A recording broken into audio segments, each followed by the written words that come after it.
Hello, hello, and welcome to our session 4 of Managing the Impossible. So, we're almost at the end of our webinar series, and we're getting into kind of the neuroscience aspect of what it really looks like for managers to effectively and efficiently, and I would say even conscientiously, learn to lead when resources are tight, because in business, you're always going to have ebbs and flows. So you're always going to have good times, great times, and then you're going to have times in which external things or constraints might be out of your control. And so from a management perspective, it's important to know what to do when that time comes, right? So that's the purpose and the emphasis in our mini webinar series. So let's get into it. And we'll go through the usual. So if you haven't met me before, I'm Dr. Mayra Austin. I'm the CEO and founder of Management Cues, and I am also a highly specialized professional in areas of operations and management. So very enthusiastic and a champion for managers out there. I really do feel that they are the umph that we need in the workforce, especially when they begin to realize just how much power they have as gatekeepers between leadership and the workforce. So I'm happy to be here like always, and excited to be finishing off this mini webinar series. I hope you've enjoyed it so far. So let's get into today. So session 4 is going to cover managing morale in the mess.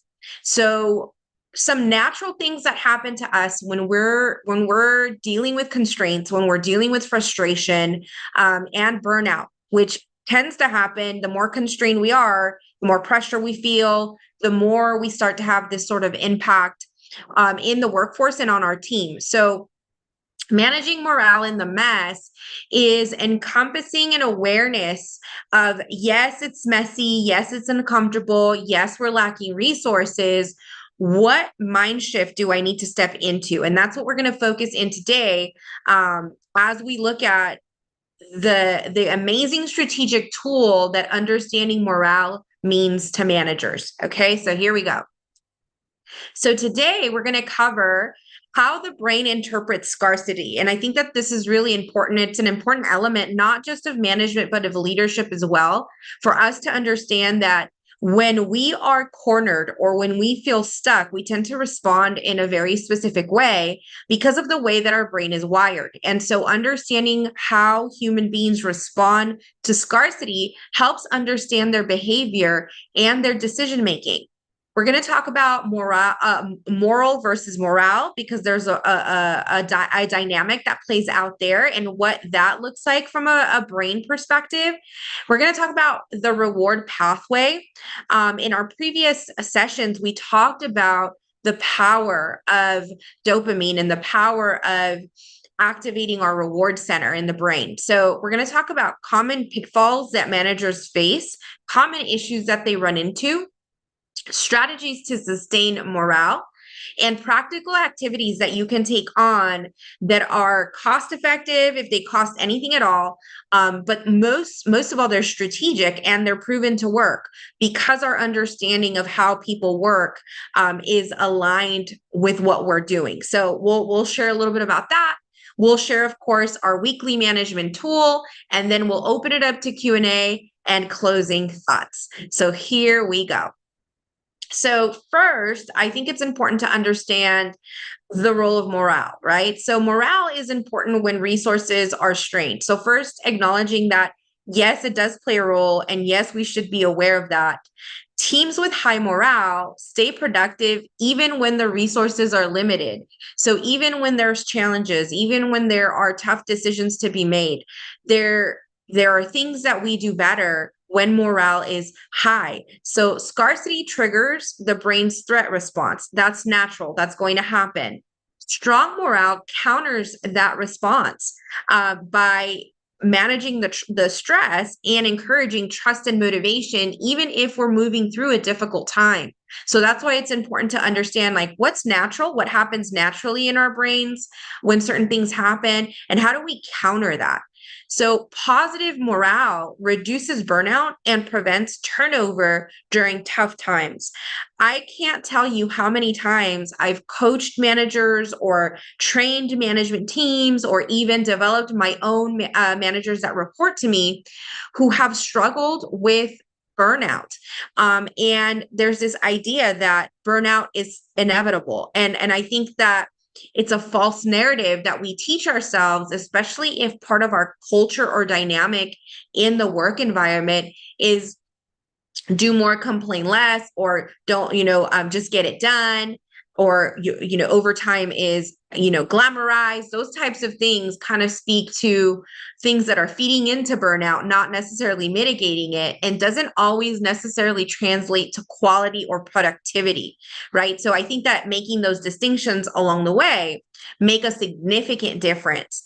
So I love this quote, and it's been widely used in management literature, but the author is unknown, which is interesting, but it's very true. So good morale in an organization is like lubrication in an engine. Without it, the whole mechanism grinds to a halt. And the reality is that morale is a resource, a tool, something that we should leverage as managers and think about intentionally. So that's a component that is very, very important. So the brain's response to scarcity. So we're going to take a look at and step back from the workforce and focus on the brain for a second. So threat versus reward systems. So each thing that happens, each interaction that happens between us and our team creates a response in others. And so just starting with that baseline, it should help us be a little bit more intentional during times of constraint. So, how the brain interprets scarcity. So, I find this to be really interesting, and I don't think we talk about it enough. I think we should train on it as leaders and practice it as managers. And so, here's how it works. So, scarcity activates the amygdala, which is the threat center. So, as soon as we feel like something's missing, like we don't have enough of something, like time is a constraint, we start to stress. We start to kind of activate our tunnel vision, and our creativity is reduced. Now, this is a natural response to scarcity, right? So we shouldn't be upset with our teams if that's how they're behaving, if that's what they're expressing. We should help them through it and help them manage it and help them show some resilience around it. And these things are trainable areas. So the prefrontal cortex is what allows our effective decision making and planning to take place. So that becomes less effective under stress. So hopefully you could start to see the domino effect that takes place when we're dealing with scarcity and constraints in the workplace, and the natural response that takes place, right? That should give us kind of a cue to act and definitely start to think about how do we turn it around. So moral versus morale in the brain both have a place in our response system, right? So when we're looking at morale, the collective emotional climate tied to dopamine, which activates our reward center and activates our motivation, and oxytocin, which helps build trust and connect with others. Morale helps activate those things, okay? When we're in a tight situation or in a difficult situation, moral foundation actually plays a role too. So moral foundation has to do with the sense of fairness, the sense of integrity. It helps build trust and safety. So during tough times, people make poor decisions because they are feeling stressed. They're feeling like they have no choice. They're feeling like they're stuck, right? So we have to be aware that there is a moral dynamic that takes place when there are constraints. And we want to make sure that we keep an eye on that so that we're not making poor decisions that then are going to impact our team, right? So one thing that's really important to remember is that fairness and integrity builds trust and that feeling of safety. It's essential in order for an oxytocin release to happen. So we're going to touch on oxytocin. because it's a very, very interesting chemical that we release when we're connecting and building trust with others. And for managers to have awareness around it really helps them be more strategic in the workplace. So, what is oxytocin? So, it's a neurochemical that's released in the brain and is often called the trust chemical or the bonding hormone. And why it matters. So it matters because it helps people feel safe, connected, and more willing to collaborate. And when it's in action, when it's activated, it helps build trust during team interactions, strengthen relationships, and support open communication. So think about how we naturally feel in moments of constraint or trouble or challenge. Oxytocin plays an important role turning that around when the manager knows how to activate it and starts to focus on what can I do to create higher morale. So workplace impact of that can be significant. Higher oxytocin levels are often linked to greater engagement, loyalty, and teamwork. So getting through a tough situation with a great attitude can be what creates more genuine trust and relationship within your team. Limitations of oxytocin are this too. Oxytocin doesn't just work for trust, it can work against trust if we're not sure of what we're doing, right? So oxytocin doesn't make people trust everyone. It deepens the trust within groups, but it can also reinforce an in-group or out-of-group dynamic, meaning that if there's an outsider, if there's somebody who isn't quite syncing or gelling with the team, oxytocin can also make us not trust those people, right? So these are the types of things that managers should keep an eye out and kind of understand what's playing out in the dynamics.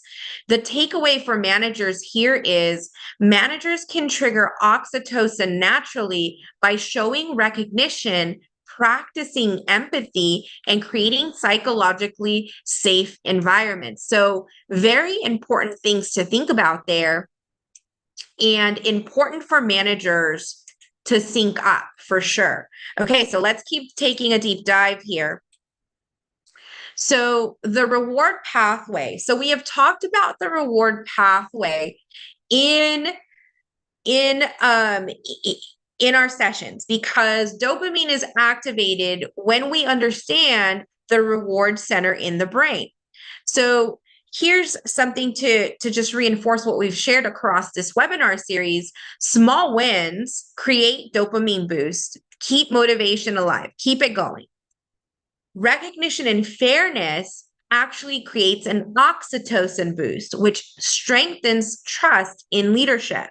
So knowing that distinction and knowing what you're doing, why you're doing it, and what the outcome or impact looks like is incredibly strategic for managers. So very important to know how our wiring, how our natural inclination works for us or against us as managers. So here are some common pitfalls that managers face. And these are common if you've managed for a few years or more, you definitely come across these, but you may not have recognized what was actually taking place behind the surface level, right? So here are some common pitfalls when times are tough, when resources are tight. There's an overemphasis on scarcity and what we don't have. So as managers, we can fall into the trap of saying, oh, we don't have this, we don't have that, we can't do this, right? And saying that out loud, it puts a vibe out, right? And it kind of moves away from problem solving and focuses in that kind of complaint space that we talked about earlier in the series. Withholding information to protect employees, that creates uncertainty and actually increases stress. So for managers, continuing to play on transparency means you understand how that dopamine is activated and that oxytocin is activated, because transparency helps you with both. Failing to celebrate progress or acknowledge effort.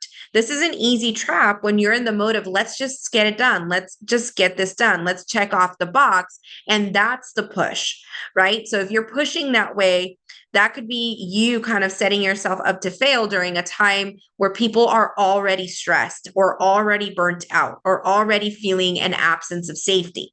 So overloading teams with unrealistic expectations, not doing that timeline check, that hours check, availability check, all of those things sets people up to fail if you're pushing towards something that doesn't necessarily make sense, right? If the goal is unrealistic, you have to revisit the goal, not push the team harder. So it's making those distinctions and understanding what's happening behind the scenes in their brains and how that is actually tied to decreasing morale, because that's what it will do. It'll bring morale down, which means poor decisions. You're not being efficient and you're burning out, which means people will probably get sick. Some people even quit if they're pushed to a certain limit, right? So all of those things can happen when managers push in the wrong way. So things that we have to look at: the cost of overlooking morale and not considering morale as part of the plan during times of constraint, right? So if you as a manager see morale as a strategic necessity, something that is part of the plan, right? Not a like to have, but a must have, when there are times of constraint, you're going to see things a little bit differently. And so here's how it breaks out in terms of cost. Short-term focus. So viewing morale as a soft lead, something that's soft, right? Or not practical or technical, leads to ignoring its impact on long-term performance. Productivity drain, seeing morale as a trigger, disengagement, or absenteeism and reduced output, right? Then you can tie it to the cost fairly easily when you see it like that, because you know that it's not something soft, that it's measurable, and that you could see it impact your team negatively or your company negatively. Brain under stress. Without morale, scarcity amplifies the brain's threat response, creativity, and problem-solving decline. People get less productive if you're not managing morale and understanding the link to what is happening in the environment. Talent loss. Employees with low morale are more likely to disengage or leave, increasing turnover costs, right? So that is also very obvious when people are pushed to the brink of burnout. And then some people just walk out because this is all working against them, right? Team fractures. Lack of morale investment erodes trust, collaboration, and alignment. So you have to remember that no matter what you're doing, you're activating something, right? So you can activate oxytocin for something positive like trust and safety, but you could also activate it as a feeling of being an outsider or not belonging. And when there's times of constraints, if we're not paying attention to our team, we can push people out with that kind of recklessness. Missed opportunities. Innovation and resilience diminish when morale is dismissed as optional. Morale is not optional. It's part of what's taking place, especially when resources are tight. It is what is happening. Okay. And by the way, I just got an email that the link may not be working. So let me take a second just to send it back out to see if we can make sure that people have access to the correct link. And there we go. Okay, I'm going to keep going and hopefully we could have some people jump on. Okay, so strategies to sustain morale. So we're going to focus on seeing the strategies that are going to help us with the tactics and how that ties to the neuroscience, which can be extremely powerful once we understand why our execution and the neuroscience makes our outcome what we need it to be. Because that's really what it comes down to, is why waste our time if it's not going to work, right? Why waste such valuable time if it's not going to work? So transparent communication, neuroscience tie and management practice. So we're going to go through the next few sections and we're going to focus on the neuroscience aspect of it. And then I'm going to tie it to management and why it's relevant and why it's effective, right? Why it works. So The neuroscience tie is that uncertainty is processed as a threat. Clarity reduces the amygdala hijacking. So, what does this have to do with management? Here's the tie in: share constraints openly while emphasizing control and shared goals, right? So that allows for clearer thinking, better decision making. And as a manager, you have to know that this is a necessary thing for morale, that transparent communication impacts morale positively. Reframe scarcity into purpose.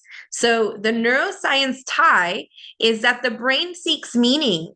Purpose activates reward pathways. That's what gives you that dopamine boost.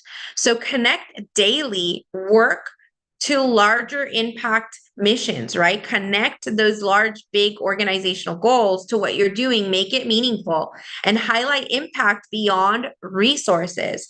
The current state of resources is temporary, right? It's temporary, it's short lived, and could just be seasonal. So you don't want to lose your team. You don't want to lose momentum because of what's happening right now. You have to be able to look past that. And as a manager and a leader, we help our team get there, right? That's part of our roles, part of our function. So it's important to remember that. Prioritizing psychological safety. So, very important, as we've learned today, oxytocin plays such a big role in what we do and how we're doing it. So, the neuroscience tie there is oxytocin release helps us with trust and fairness and improves collaboration. It helps us be able to execute on that. And the management practice is to encourage speaking up, validate emotions, foster fairness in workloads, right? Use that mindset pivot that we talked about in session 1 and 2 of our series. It's important to kind of change the way we look at constraints in the workforce to be able to rise above, but also learn from them and show our teams how to do it as well. Celebrating small wins and effort. So the neuroscience tie is that there's a dopamine release from recognition that keeps momentum going. And we have a reward system in our brain, right? So that reward system gets activated when our managers and leaders know that the small wins matter, because acknowledgement along the way keep us going as a team, right? So the management practice there is regular acknowledgement of effort and not just outcomes. So it's important for you to kind of know when to step in, make that call, and continue to do it along the way until the project or the effort has culminated. Empowered choice and autonomy.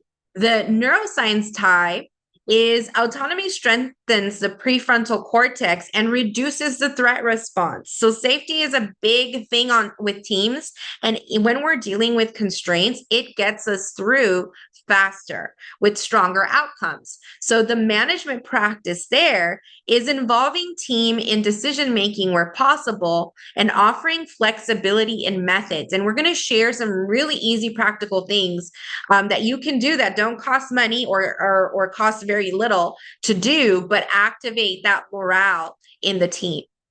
Energy and stress management. So the neuroscience tie is there's chronic stress that's shrinking the hippocampus that allows us to remember things. So when stress is impacting our hippocampus, our memory capability reduces, and we tend to remember less because it impairs the executive function. So if you've ever been in a situation where you're really stressed and you're forgetting your keys, you're forgetting all these things, chances are it's because your hippocampus has been hijacked. So the management practice there is model and encourage breaks, mindfulness, and pacing through workloads. Even, I know this may seem backwards, especially as managers when we're trying to get things done and mobilize the troops. Keep this in mind. Sometimes pacing yourself will get you there with better outcomes and better timing than pushing and controlling. I know it seems maybe contradictory to some, but the reality is that it's been proven time and time again. So we're fighting against ourselves because we think that it's an effort push when it should be a strategic one, right? So keep that in mind. So real world morale boosters. So here are some easy ways, real world ways that you as managers can activate morale in desperate times or in constrained times. Create a win of the week board where team members write quick notes about colleagues' efforts or problems that have been solved. This helps them acknowledge each other, but also the progress that's being made that sometimes doesn't get acknowledged or it gets easily overlooked when we're working projects or when we're trying to meet certain goals. Hold weekly open book 15-minute huddles where you explain financial constraint in plain language. It's so important to understand the why we're constrained. And as managers, sometimes we just throw numbers at people. And that doesn't help them connect, especially if they don't have training or education around what that number really means and what it means to them, right? So that's where you activate that kind of oxytocin, trust, and connection when you take the time to do small things like these along the way. And launch a 10-minute morning huddle where staff shares one personal highlight and one work goal for that day. This keeps them aligned and focused and helps you to see whether they understand what's important and what isn't. Set up a monthly Skillshare lunch where staff teaches each other something like an Excel trick or something that they help solve, where they're able to lend impact during a time of constraint and showcase and share so that you create a teachable culture that activates morale. Introduce a rotating flex hour. This one has been a really popular one when I've done it. System where employees can choose to either start late or leave early, one day a week. Literally such a small thing that can make life easier for people, and that activates morale. So very simple. Most of these won't cost you more in any sort of budget, and if they do cost you anything, it'll be a very slight cost for a excellent morale boost. So check those out. Definitely try them out. Practical activities. So practicing morale building, like anything else in management, if you're going to get really good at it, you have to practice it. Same with leadership. If you're going to be able to activate, mobilize troops and keep people highly inspired and motivated and productive and all those great outcomes, you're going to have to practice. So here is how you can start practicing morale building specifically. So scenario role plays are great. Practice responding to employees under stress. How you speak to somebody in a time of stress makes a difference. Reflection journals. I can't say it enough. If your managers don't have reflection journals, it's such a cost-effective way to get them to vent and to reflect on what they're doing right or wrong, especially if they have prompts. Managers reflect on times that they have led under scarcity and identify brain-based responses. That's what we're doing when we're journaling and we're reflecting. One thing that I've done, and I've done this for the past, I would say 7 years, when I have managers reporting to me, I buy them journals and I give them time to journal so that they can reflect on what they're doing, because that's a key way to learn and it's proven by neuroscience.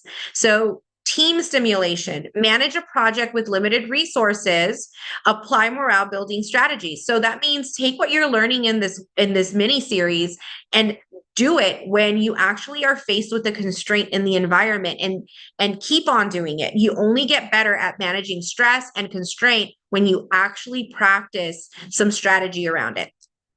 Okay, so now let's gauge morale, and we're going to learn a little bit about pulse surveys. So if you've never used a pulse survey, this is a really valuable tool because it's not super long.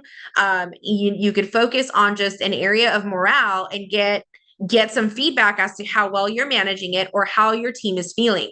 So let's step into it. So how team pulse surveys work. So you want to set the purpose. You want to explain to your team that the survey is a quick check-in on morale, not a performance evaluation. Sometimes in the workforce, I've seen that team members and leaders don't know the difference between a standard survey and a pulse survey. Pulse surveys are very brief. They're a check-in, they're quick. They should not be heavy, right? And they should always be anonymous, in my opinion. Emphasize confidentiality and honesty. This brings and builds trust to the process. Keep it short. Use 5 to 7 simple questions. I tend to use 3 to 5 in my pulse surveys. I keep them short and sweet and to the point, and make the questions about morale, recognition, trust, and optimism, and run them monthly or quarterly, especially if you are in a high pressure and resource constrained period or environment. So these can be very helpful, and can help you with your decision making as you're building a cohesive team. And collect honest feedback. Share a survey link. You can distribute paper and have them, leave names blank, or do it digitally in meetings. You could also do it in Zoom meetings and set it up that way. You can reassure employees that there are no right or wrong answers. It's about their reflections. And it's important to frame it that way, because what you want is the truth. If you get anything but the truth, you're going to make decisions that are misplaced. And so you want to share that with them too. And today, for your management tool, you're actually going to get a pulse survey that you can use, you could practice with, and you can actually copy it and put it in a virtual form. You could make it a Zoom survey. You could do whatever you want with it, but it's proven, it's been vetted. It's a good survey that you can rely on. And we'll go ahead and even show you how to use it. You'll get instructions with it. So score and interpret the results. So make sure you're scoring the pulse surveys. That's really important so that you have a gauge for what's healthy and what's not, what's a red flag, right? So this is a scoring key that I'm sharing here that you can use. And there will be a scoring key with the tool that you get today. Look for trends. So don't get stuck on a single score. Watch for patterns. What one person says is not as important as what the team feels collectively when you're looking at morale. So it's important to do that and not take things personal. Look for trends. So if an example here, if recognition is consistently lower, that's a signal to strengthen how to celebrate effort and wins, right? So it should shift your behavior. Act on the insights. Share themes, not individual scores, back with your team. Show them, share with them collectively how they're showing up, how they're feeling, and what we need to do about it. Take visible action. Don't conduct surveys and not do anything with the information. That's the worst way. That works against morale, actually, and against trust. So even small improvements make a big difference, and they clarify goals. So it's a really great activity to use these team pulse surveys, and any manager should be able to use it at any level. Track progress over time. So compare survey results quarter to quarter. Use improvements or declinations or declines, right? Or declining behavior to guide management practices. So celebrate upward trends, then reinforce the team's role in shaping morale. Let them know what role they're playing in all of this. So team pulse survey tool, here's what you're going to get, and it'll be emailed to everybody who registered. The team pulse survey has been structured with proven questions with a score system, and you'll receive instructions on how to use it so that you can practice and use it right away if you want. I suggest that you practice, get comfortable, look for trends, and maybe do it quarter over quarter and see what you get. So here are our key takeaways for today. Morale is a strategic resource. Scarcity triggers stress in the brain, and managers shape the climate. Small wins matter the most. Sustaining morale prevents bigger losses. Okay, so I know we had several registered participants or attendees struggle with the link, so I'm not sure what happened, but I will take a look into that. So we're going to skip our Q&A and go straight into our closing. So training and support services. So you're going to get a copy of the session recording. You're going to get a copy of the webinar if you registered, and you're going to get your free management tool. Management Cues specializes in neuroscience, fact-based, scientifically tested training programs and tools. And so we design these things because we know that they work, and we go out there and make sure that we guarantee the return on investment for anybody training with us. So the links in the resources are training programs available, so make sure to check those out. We've linked our management planner, which is one of our favorite tools that guides reflection, guides all of these things that we talk about in discussion are outlined in our management planner. And to add to that, the cherry on top, our management planners actually have proceeds going to the California Community Foundation, which is supporting LA wildfire victims all of 2025. So we're very proud of our contributions to community. And just know that if you're leveling up, you can also help others while you do it. And then we've linked our neuroscience studies if you want to check those out, the actual study that was done. Free consultation anytime you want to talk to me about anything that's management related. I'm free to chat with you. And check out our management membership programs, which include a whole lot of learning for a very, very affordable price month to month. And that equips really any manager and any management teams and executives to succeed out there with proven methods. So with that said, thank you so much. I'll take a look at that technical issue that we had for everybody who wasn't able to sync up and log in. We have our last session on September 15th at 10 a.m. And the topic is going to be burnout proof leadership, how to stay effective without breaking down. So super critical, super important topic. And that'll finalize our 5-week, 5-session mini webinar series. Thank you so much for joining and dialing in, and I'll be in touch.